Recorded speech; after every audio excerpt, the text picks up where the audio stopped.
சூர்யா நடிப்புல வந்து விஸ்வநாதன் சன்ஸ் இந்த படத்தை வந்து வெங்கி அட்லு தான் இயக்கியிருக்காப்ல. மமிதா பைஜூஸ் தான் ஹீரோயினா ப்ளே பண்ணிருக்காங்க. இந்த விஸ்வநாதன் சன்ஸ் படம் வந்து ஆகஸ்ட் 14 வேர்ல்டு வைடா ரிலீஸ் பண்ண போறாங்க. இந்த விஸ்வநாதன் சன்ஸ் திரைப்படத்தோட ஆடியோ லான்ச் வந்து ஆகஸ்ட் ஃபர்ஸ்ட் வீக்ல வந்து வைக்கலாம்னு படக்குழு முடிவு பண்ணி வச்சிருக்காங்க. கார்த்திகேயன் நடிப்புல வந்து SK27 இந்த படத்தை வந்து ராம்குமார் பாலகிருஷ்ணன் ஒரு இயக்குனர் தான் இயக்க போறாப்ல. பார்க்கிங் படம் டைரக்டர். இந்த படத்துல வந்து கைடு லோகர் தான் ஹீரோயினா ப்ளே பண்ண போறாங்க. சத்ய ஜோதி பிலிம்ஸ் தான் வந்து SK27 ப்ரொடக்ஷன் பண்ண போறாங்க. சாய் அபியங்கர் தான் மியூசிக் பண்ண போறாப்ல. இப்ப சிவகார்த்திகேயன் வந்து சேயன் படத்தோட ஷூட்டிங்ல அதை முடிச்சு SK27 வந்து அக்டோபர் மாசத்துல SK27 படத்தோட ஷூட்டிங் ஸ்டார்ட் பண்ண போறாங்களாமா. மணிரத்னம் டைரக்ஷன்ல ஷாய் பல்லவி விஜய் சேதுபதி நடிப்புல வந்து ஒரு படம் வந்து இப்ப தயாராகிட்டு இருக்குது. அந்த படத்தோட ஒரு லுக் வந்து இப்ப ரிலீஸ் பண்ணியிருக்காங்க படக்குழு. அருள்நிதி நடிப்புல வந்து அருள்வான் இந்த படத்துல வந்து ரம்யா பாண்டியன் தான் ஹீரோயினா ப்ளே பண்ணிருக்காங்க. இந்த அருள்வான் திரைப்படம் வந்து இந்த ஜூலை மந்த்ல தான் ரிலீஸ் பண்ணியிருந்தாங்க.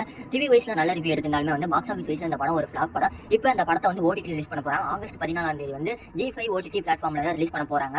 தனுஷ் நடிப்புல ஓம் இந்த படத்தை வந்து ராஜ்குமார் பெரியசாமி தான் இயக்கியிருக்காப்ல. சாய் பல்லவி ஸ்ரீலீலா பல நடிச்சிருக்காங்க. இந்த படத்தோட ஃபர்ஸ்ட் சிங்கிள் ட்ராக் வந்து நாளைக்கு ரிலீஸ் ஆக போகுது. இப்போ இந்த படத்தோட ஃபர்ஸ்ட் சிங்கிள் ட்ராக்கோட ப்ரமோ ரிலீஸ் பண்ணிருக்காங்க. விஷால் நடிப்புல மகுடம் இந்த படத்தோட தேர்ட் சிங்கிள் ட்ராக் வந்து இப்ப லீக்கல் வீடியோ கலங்காது ரிலீஸ் பண்ணிட்டாங்க.